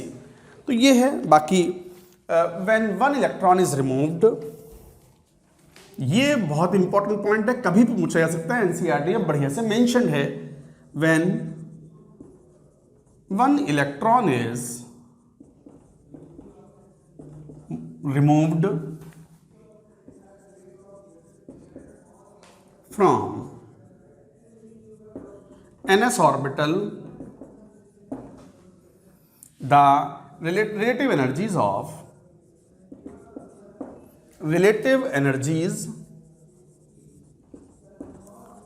3D and 4s change, and the other ns electron shifts to n-1 d orbital. This is an important point. कैसे important? हालांकि अगर किसी बच्चे को याद हो तो पीरियोडिक टेबल में ये बात मैं एक्सप्लेन करता हूं। ये बात मैं पीरियोडिक टेबल में नहीं, इलेक्ट्रॉनिक कॉन्फ़िगरेशन जब एटॉमिक स्ट्रक्चर में पढ़ते हैं तो ये मैं बात एक्सप्लेन करता हूं कि when 1 electron is removed from the ns orbital, relative energies of the 3d and 4s, ये बड़ा कॉम्प्लेक्स सा फिनोमिना है। 3s और 4s की एनर्जीज इलेक्ट्रॉन के रिमूवल से भी वेरी करती हैं, और जो बचा हुआ इलेक्ट्रॉन है ns का, that shifts to n-1 d orbital. जैसे एग्जांपल लेके बात करें, आयरन लो, व्हाट इज आयरन? क्या 3d6 4s2। अब अगर आयरन +1 ऑक्सीडेशन स्टेट में एक इलेक्ट्रॉन रिमूव किया तो 3d6 4s1 बनेगा। This is unstable. Transfers to, converts to, ये जो ns का 4s का इलेक्ट्रॉन है, n की वैल्यू 4 है, तो 4s वाला एक electron that shifts to the 3d, ultimately it becomes 3d7 4s0। यही है। अगर क्वेश्चन आपका आएगा कि find number of unpaired electrons in Fe+ ion, तो आप ये वाला कॉन्फ़िगरेशन लोगे, ये नहीं लोगे, तब क्वेश्चन सॉल्व करोगे। मान लो कोई क्वेश्चन ऐसे पूछ ले, find number of unpaired electrons and configuration of Fe+ ion. तो इसका जवाब आप क्या दोगे? Fe+ का कॉन्फ़िगरेशन आप क्या रिपोर्ट करोगे? ये वाला रिपोर्ट नहीं करोगे, 3d6 4s1 नहीं, 4s का इलेक्ट्रॉन अंदर भेज दोगे, जंप करवा दोगे 3d7 4s0। ये याद रखना, एनसीईआरटी में मेंशन भी है और एक इंपॉर्टेंट पॉइंट भी है, और ऐसा होता है। और इसको बॉक्स डायग्राम में बनाएं तो it will be like this, 4s खाली और ये 3d, 7 इलेक्ट्रॉन, 2 3 4 5 6 7, 3 अनपेयर्ड इलेक्ट्रॉन्स। यही आंसर है। तो इस तरीके से क्वेश्चन में रिपोर्ट करोगे। तो this is an important point कि डी ब्लॉक के मेटल्स में व्हेन एस में 2 इलेक्ट्रॉन्स हैं +1 ऑक्सीडेशन स्टेट में, जब एक इलेक्ट्रॉन बच जाता है तो वो एस वाला इलेक्ट्रॉन भी अंदर शिफ्ट हो जाता है 3d में, अगर खाली है तो। खाली है तो समझ गया? जिंक में मत करना ऐसा। हालांकि जिंक +1 ऑक्सीडेशन स्टेट शो ही नहीं करता। जिंक में तो क्या अंदर n-1d या 3d पूरा भरा हुआ है, तो कहां भेजोगे? जबरदस्ती 11 इलेक्ट्रॉन थोड़ी भर दोगे डी सबशेल के अंदर। D subshell can hold a maximum of 10 electrons. Note करो ये वाली बात, this is an important one. Question आ सकता है इस तरीके का, और ज्यादातर बच्चे इस क्वेश्चन को गलत करेंगे। So this is an important point, important mark कर लो like this, note it down.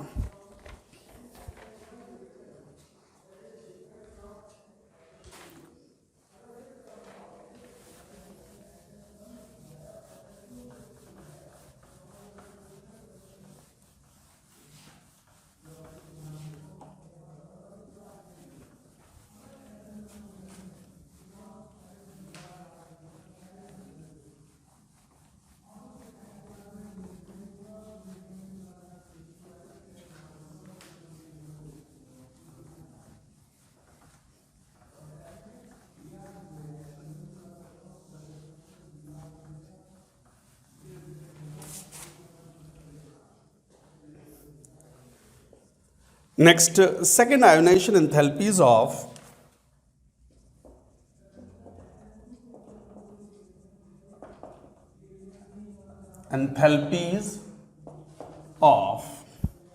chromium and copper are unusually high. क्यों? Due to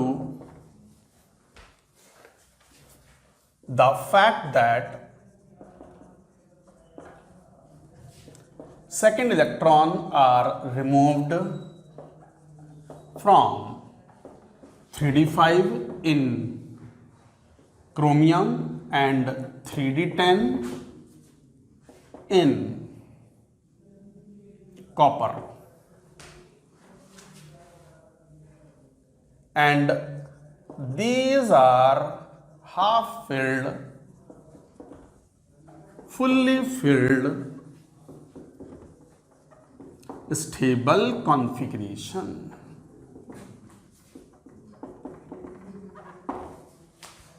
जरा बात समझियो, क्रोमियम है, कॉपर है, आपको पता है 24 atomic number, 29 atomic number, 3d5 4s1, 3d10 4s1, ये कॉन्फ़िगरेशन है। अच्छा, पहला इलेक्ट्रॉन तो 4s में से जाएगा, आराम से रिमूव होगा।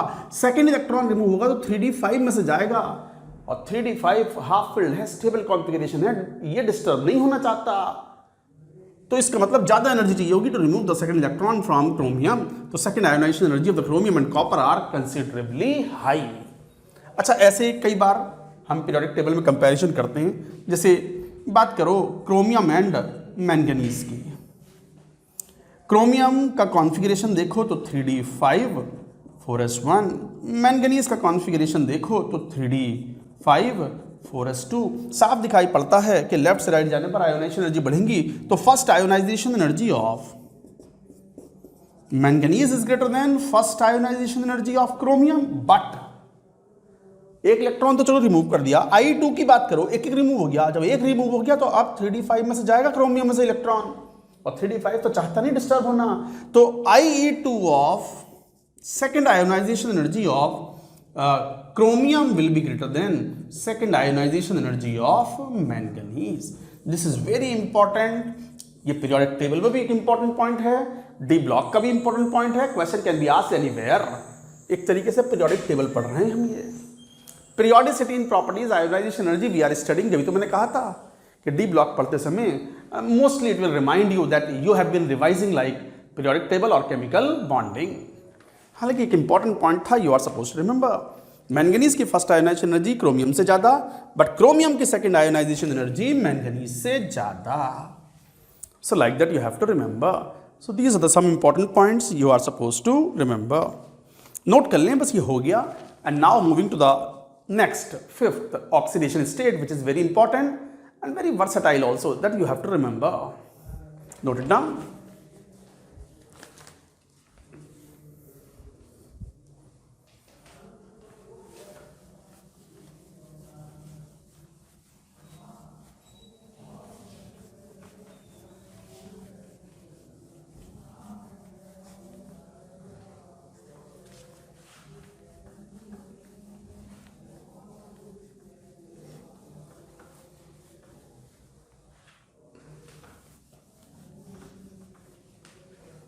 Now, fifth property, oxidation state.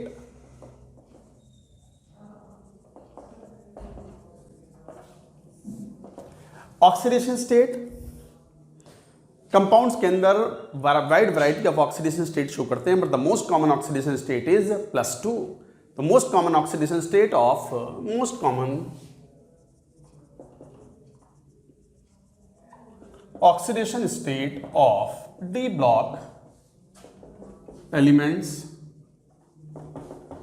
+2. क्यों? S वाले इलेक्ट्रॉन रिमूव हो जाए. कॉन्फ़िगरेशन क्या होता है? जनरल इलेक्ट्रॉनिक कॉन्फ़िगरेशन आउटर क्या लिखते हो? n-1 d 1 से लेके 10 तक n-s1 to 2. 1 तो बहुत कम केसेस में होता है, जैसे क्रोमियम हुआ, कॉपर हुआ. मोस्टली 2 होते हैं, तो S वाले इलेक्ट्रॉन आसानी से रिमूव होते हैं. और ये बात तो हमने पढ़ा भी था कि जेड इफेक्टिव NS का कम होता है, n-1d का ज़्यादा होता है. तो जब इलेक्ट्रॉन रिमूव करने की बारी आती है, आयोनाइजेशन करने की बारी आती है, तो पहले इलेक्ट्रॉन कहाँ से रिमूव होते हैं? NS से. और मोस्टली वो 2 इलेक्ट्रॉन होते हैं, कॉमनली दोनों निकल जाते हैं. तो most common oxidation state is +2. But इसमें और भी चीज़ें हैं. These 3 D block elements show fixed oxidation state in compounds. अपने कंपाउंड्स में ये फिक्स्ड ऑक्सीडेशन स्टेट शो करते हैं, जैसे scandium +3 only, zinc and cadmium +2 only. Remember, कौन से 3 एलिमेंट्स हैं जो डी ब्लॉक के हैं, जो कि फिक्स्ड ऑक्सीडेशन स्टेट हैं? जैसे मैं क्वेश्चन पूछता हूं आपसे, बेहोश हो जाते हैं बच्चे इस क्वेश्चन में. एनसीईआरटी का इंटेक्स्ट क्वेश्चन है. एनसीईआरटी का इंटेक्स्ट मतलब थ्योरी के बीच बीच में जो छोटे छोटे सवाल पूछते हैं, वो कई बार इंपॉर्टेंट होते हैं. वही क्वेश्चन बोर्ड एग्जाम में आप भी आते हैं, स्कूल एग्जाम्स में और बोर्ड एग्जाम्स में. क्या question? Name the transition metal. NCERT सबके पास होती है, देख लेना, मिल जाएगा question. Name the transition metal और एलिमेंट लिखा हुआ है, मैं एलिमेंट ही लिखूंगा. एलिमेंट विच डज नॉट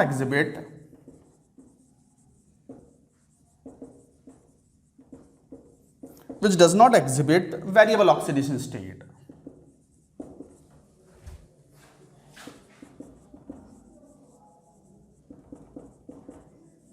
बताइए जरा आंसर.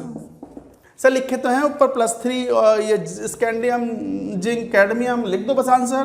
तो आंसर इज व्हाट? स्कैंडियम. बस और ना क्या है, ध्यान दो, ट्रांजिशन एलिमेंट का है इन्होंने. और आंसर भी दिया उन्होंने, स्कैंडियम भी दिया है, जिंक कैडमियम नहीं दिए, क्योंकि जिंक कैडमियम को ट्रांजिशन एलिमेंट्स की कैटेगरी में शामिल नहीं किया जाता. तो डी ब्लॉक एलिमेंट्स अगर 3 हैं जो फिक्स्ड ऑक्सीडेशन स्टेट हैं, तो स्कैंडियम, जिंक, कैडमियम. और केवल ट्रांजिशन एलिमेंट अगर वर्ड इस्तेमाल किया है, तो फिर which element you will report as a fixed oxidation state element? कौन? Scandium, which shows only the +3 oxidation state. It shows only the +3 oxidation state.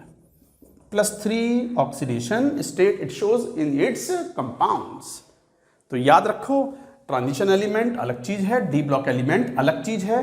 D block में से अगर जिंक, कैडमियम, मरकरी को निकाल दो तो you get transition elements. Note करो ये बात, अभी और भी पॉइंट्स आएंगे, ये तो शुरुआत है इसमें ऑक्सीडेशन स्टेट में। अब जरा wide variety of the oxidation state they show, मैं यही बता देता हूँ। जैसे नेक्स्ट पॉइंट, जैसे ऑक्सीडेशन स्टेट की बात करें, scandium, titanium, vanadium, chromium, manganese, iron, cobalt, nickel, copper, zinc, ये +3 शो करता है, यही कॉमन ऑक्सीडेशन स्टेट है। +2 करता है, +3 करता है, +4 करता है, and the 4 is the most common oxidation state, usual oxidation state, common oxidation state. +2, +3, +4, +5 it shows, and the common oxidation state of the vanadium is 5. NCERT में मेंशन है ये। तो और जैसे chromium +2, +3, +4, +5, +6, and the most common oxidation state are +3 and +6. CrCl3 बहुत common compound है, stable compound. K2Cr2O7 एक अच्छा ऑक्सीडाइजिंग एजेंट है, हालांकि उतना स्टेबल नहीं है, इसलिए तो रिएक्टिव कंपाउंड है। ऑक्सीडाइजिंग, अच्छा ऑक्सीडाइजिंग एजेंट का मतलब ये हुआ कि रिएक्टिव कंपाउंड है, स्टेबिलिटी कम है। Manganese shows the widest variety of the oxidation state, +2, +3, +4, +5, +6, +7. +7 is a common oxidation state and +2 is the most common oxidation state for manganese. Iron also shows +2, +3, +4, +6. +2, +3 are the common oxidation state. +6 में भी पाया जाता है iron. अगर D block, अगर आपने coordination compound पढ़ा हो, आयरन के फेरेट्स बनते हैं FeO4 2-। +6 में हैं, यस, कुछ कम होते हैं compounds. Most commonly ferrous and ferric पाया जाता है। कोबाल्ट +2, +3 बोथ आर कॉमन, हालांकि +4 में भी कंपाउंड्स पाए जाते हैं। निकल +2, और निकल में इट फॉर्म्स +2, +3, +4, हालांकि most common is +2। Copper +1, +2 most common है, हालांकि +1 के कंपाउंड्स भी होते हैं। और जिंक शोज +2 कंपाउंड्स ओनली। तो इसका मतलब जिनको मैंने अंडरलाइन किया है ये कॉमन ऑक्सीडेशन स्टेट हैं, common oxidation states. Widest variety of the oxidation state, देखो लेफ्ट से राइट जा रहे हैं तो variety of the oxidation state increasing, उसके बाद फिर डिक्रीज होते हैं। और जिंक के केस में ओनली +2 इलेक्ट्रॉन। उसका रीजन भी है। रीजन क्या है? जो नंबर ऑफ अनपेयर्ड इलेक्ट्रॉन है, डी वाले अनपेयर्ड इलेक्ट्रॉन पेनल्टीमेट शेल के, they take part in the bonding. तो initially in the initial elements जो भी इलेक्ट्रॉन्स हैं वो आसानी से लूज करके कैटायंस बना सकते हैं। तो दे show the variety of the oxidation state in the ionic compounds. और जब हायर ऑक्सीडेशन स्टेट में हैं तो शेयर करने के लिए जो अनपेयर्ड इलेक्ट्रॉन्स हैं वो घट रहे हैं, तो variety of the oxidation state also increases. Maximum number of variety of the oxidation state is shown by manganese. क्यों? क्योंकि मैंगनीज में वैलेंस शेल में कॉन्फ़िगरेशन क्या है? 3d5। तो पांचों इलेक्ट्रॉन बॉन्ड बनाने के लिए रेडी हैं। +2 का मतलब it can lose NS electrons. +3 का मतलब NS के दोनों इलेक्ट्रॉन और N-1d का एक इलेक्ट्रॉन लूज कर देगा। +4, +5, 6 में it will start making the covalent compound. शुरुआत वाले कंपाउंड जो बनेंगे वो आयनिक कंपाउंड बनेंगे,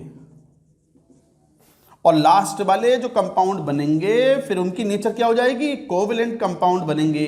ये तो पता ही है आपको कि लोअर ऑक्सीडेशन स्टेट में जो कंपाउंड्स बनते हैं वो आयनिक होते हैं, और हायर ऑक्सीडेशन स्टेट में जो कंपाउंड्स बनते हैं they become covalent. FeO is ionic, Fe2O3 is more covalent. MnO is ionic but MnO2 या MnO3 इज कोवेलेंट। तो इनमें इलेक्ट्रॉन्स लूज करके कंपाउंड बनते हैं आयनिक नेचर के, और यहां शेयरिंग करके बनते हैं कोवेलेंट कंपाउंड्स। एक बार नोट करो ये पूरी बात।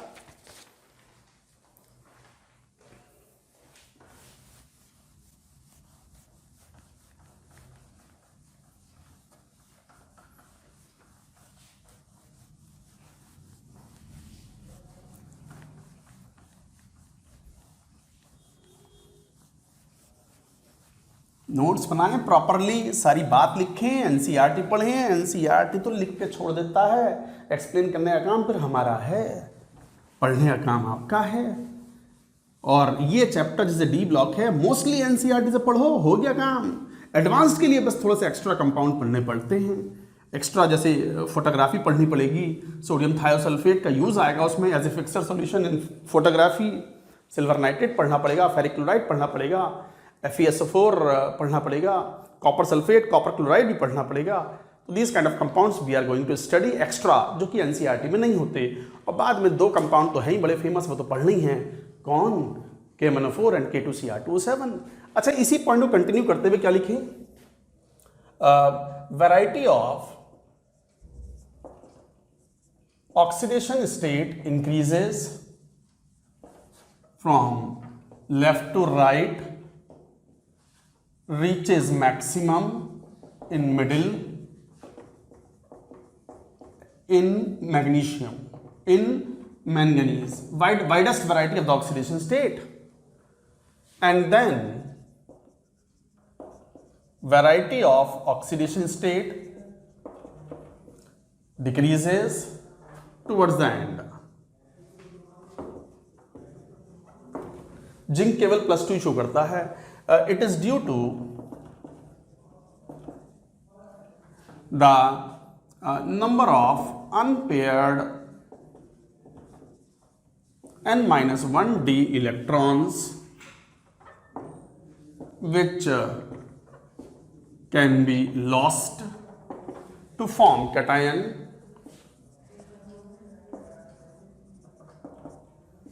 in lower oxidation state, or to share electrons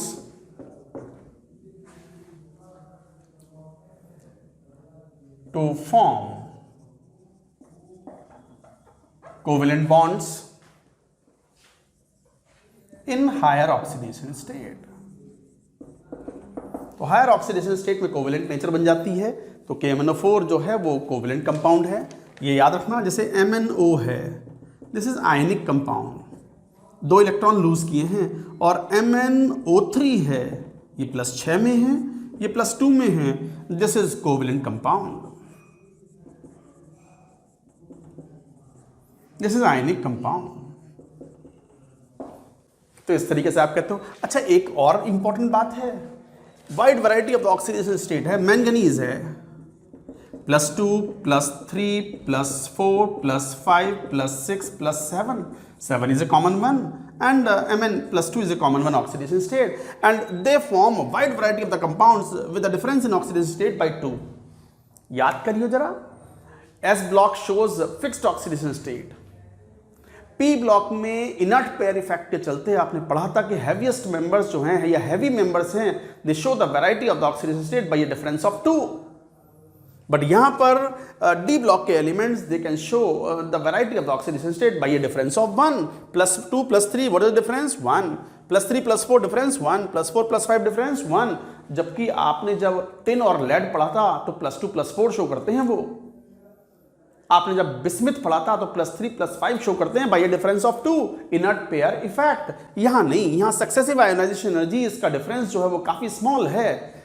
पहला इलेक्ट्रॉन निकाला, दूसरा निकाला, I2 और I3 में डिफरेंस बहुत लार्ज नहीं है, तो third electron is also easily removed out. I3 and I4 में भी आयोनाइजेशन एनर्जी में बहुत ज़्यादा लार्ज डिफरेंस नहीं है। आयोनाइजेशन एनर्जी अगर कम होगी तो वो इलेक्ट्रॉन बड़ी आसानी से रिमूव होगा। तो लिखेंगे इस बात को,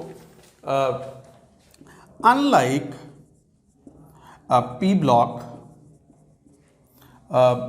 heavy members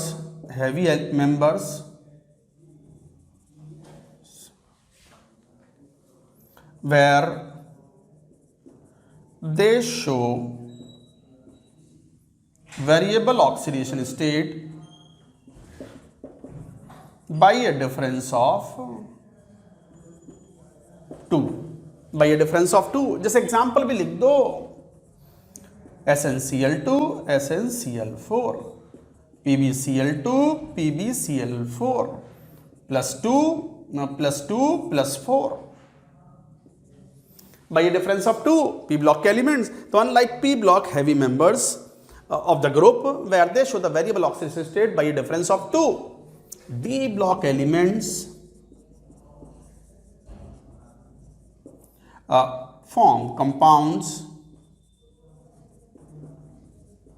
in various oxidation states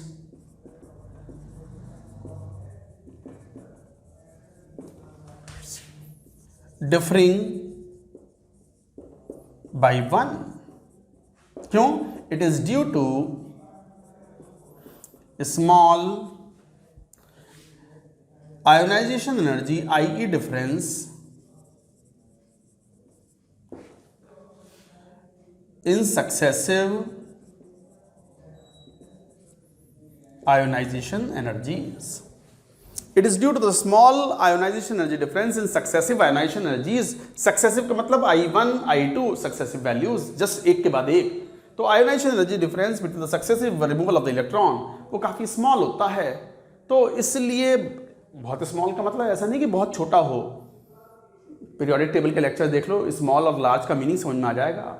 दुगना टाइप है तो वो स्मॉल ही माना जाएगा. I1 I2 में अगर दुगने का डिफरेंस है तो ये स्मॉल माना जाएगा, और I1 और I3 में 3 4 5 गुने का डिफरेंस है तो लार्ज माना जाएगा. तो इस तरह के पॉइंट्स होते हैं. तो डी ब्लॉक क्या करते हैं? They show the variety of oxidation states by a difference of 1. P block क्या शो करते हैं? They show the variety of oxidation state by a difference of 2, and that is because of inert pair effect. By a difference 2 inert pair effect याद आ गया होगा आपको. Note करो, एक दो पॉइंट्स और भी हैं यहां पर about the oxidation states we have to talk about.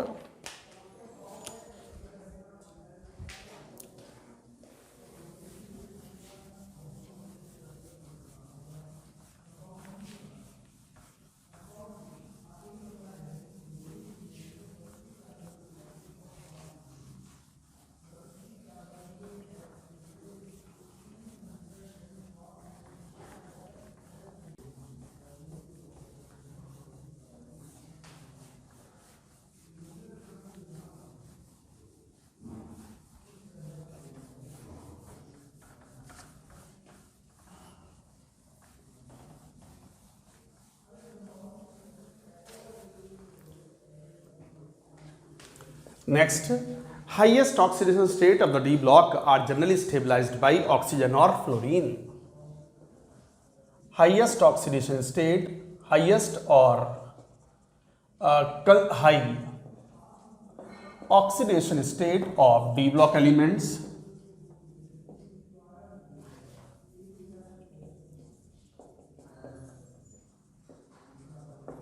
are stabilized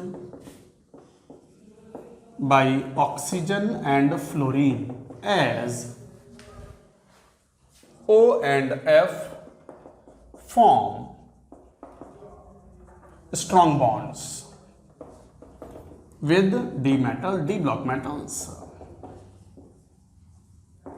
Very high oxidation state is stabilized by oxygen and fluorine as O and F form strong bonds with the D block metals. जैसे जरा ध्यान दो, जैसे KMnO4, जैसे Cr2O7 minus, जैसे V2O5 या VO2 plus, TiCl4 plus 4 में highest of titanium plus 4, vanadium plus 5 में है, यहाँ भी प्लस 5 में है, क्रोमियम प्लस 6 में है, मैंगनीज प्लस 7 में है. देखो ऑक्सीजन स्टेबलाइज कर रहा है, ऑक्सीजन स्टेबलाइज कर रहा है. फ्लोरीन से भी ज़्यादा हाईएस्ट ऑक्सीडेशन स्टेट को स्टेबलाइज करने की टेंडेंसी किसमें होती है? ऑक्सीजन में, क्योंकि oxygen can form double bond more than fluorine. Oxygen can stabilise highest oxidation state of an element due to its nature, its कौन? Oxygen, its nature to form strong double bond. Fluorine तो single bond बना के stabilise करता है, और oxygen double bond, और double bond की energy तो सिंगल बॉन्ड से ज़्यादा ही होगी. हाईली इलेक्ट्रोनेगेटिव एलिमेंट है, छोटे हैं तो बॉन्ड लेंथ भी कम होगी, और बॉन्ड छोटा होगा तो बॉन्ड स्ट्रेंथ ज़्यादा होगी. स्ट्रॉन्ग बॉन्ड अगर कोई एलिमेंट बनाते हैं तो बढ़िया से कंपाउंड बनते हैं, स्टेबल कंपाउंड बनते हैं, स्ट्रॉन्ग डबल बॉन्ड। तो फ्लोरीन सिंगल बॉन्ड बनाता है, ऑक्सीजन डबल बॉन्ड। तो फ्लोरीन और ऑक्सीजन में हाई ऑक्सीडेशन स्टेट को स्टेबलाइज करने की क्षमता, पावर, ताकत किस में ज़्यादा है? ऑक्सीजन में ज़्यादा है। क्यों? Because it can form double bond and usually it forms double bond. So that is an example of it, you should remember. TiCl4 इस तरह के एग्जाम्पल आप कह सकते हो, जैसे HCF6, HCF4 एटसेट्रा। तो इस तरह की बात हम ये कह सकते हैं। और भी ले लो, जैसे HCO3, HCO4 एटसेट्रा। तो हाईएस्ट ऑक्सीडेशन स्टेट या high oxidation state, higher side वाली oxidation state are having the greater tendency to get stabilized because of the oxygen and fluorine.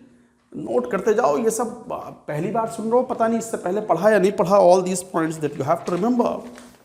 हो गया, बस एक आखिरी पॉइंट और लिखो। Unlike big block,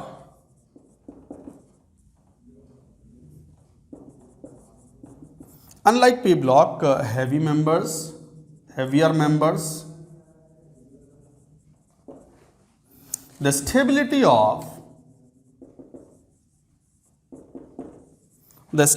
of higher oxidation state increases from top to bottom in D block in a group.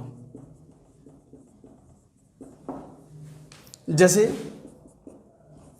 Cr2O7 minus is a powerful oxidizing agent in acidic medium. सभी जानते हैं कि K2Cr2O7 is a very good oxidizing agent in acidic medium. But chromium के नीचे कौन बैठा है? Tungsten and molybdenum, तो MoO3 WO3, MO molybdenum oxide, WO3, no oxidizing ability. No oxidising ability का मतलब स्टेबल कंपाउंड है, स्टेबल। अगर कोई अच्छा पावरफुल ऑक्सीडाइजिंग एजेंट है, इसका मतलब रिएक्शन करने को तैयार बैठा है, दूसरे को ऑक्सीडाइज करने को तैयार बैठा है, इसका मतलब वो लेस स्टेबल कंपाउंड है, रिएक्टिव नेचर का कंपाउंड है। जबकि molybdenum oxide in the +6, tungsten oxide ये भी +6, ये भी +6 में है, ये दोनों स्टेबल हैं, ये नहीं। तो stability of the oxidation state, highest oxidation state increases from top to bottom in D block, जबकि इनर्ट पेयर इफेक्ट में पढ़ा था पी ब्लॉक में ये घटता है। Lead is more stable in the +2 compounds than compare to +4। समझ में आ गई बात? तो PbO2 एक पावरफुल ऑक्सीडाइजिंग एजेंट है, क्योंकि +4 में वो स्टेबल नहीं है, वो Pb2+ में कन्वर्ट होने जाता है। SnCl2 एक पावरफुल रिड्यूसिंग एजेंट है, but SN4+ forms the stable compound. तो these are the points which we had to talk about the oxidation state. ये आखिरी वाला पॉइंट भी एक इंपॉर्टेंट पॉइंट है, NCERT has properly mentioned it. Even this point is also important. अब मैं तो सब कुछ इंपॉर्टेंट बताता हूँ। NCERT इतने सारे पेपर लेता है, इतने सारे पेपर लेता है, और 2021 में तो कितने सारे पेपर लेंगे वो, 4 प्रपोज कर रहे हैं वो, कि पता चला फरवरी, मार्च, अप्रैल, मई में भी एग्ज़ाम लेंगे वो, और 4 बार एग्ज़ाम लेंगे, और हर एग्ज़ाम में जेई मेन में 3 से 4 सेटिंग्स में एग्ज़ाम लेंगे। 3 या 4 दिन में 8 सेटिंग्स हो गई, मॉर्निंग इवनिंग शिफ्ट मिला करके 8 मानो तो 8 × 4 32 एग्ज़ाम। हे राम, कितने exam. That's it for now, note करो।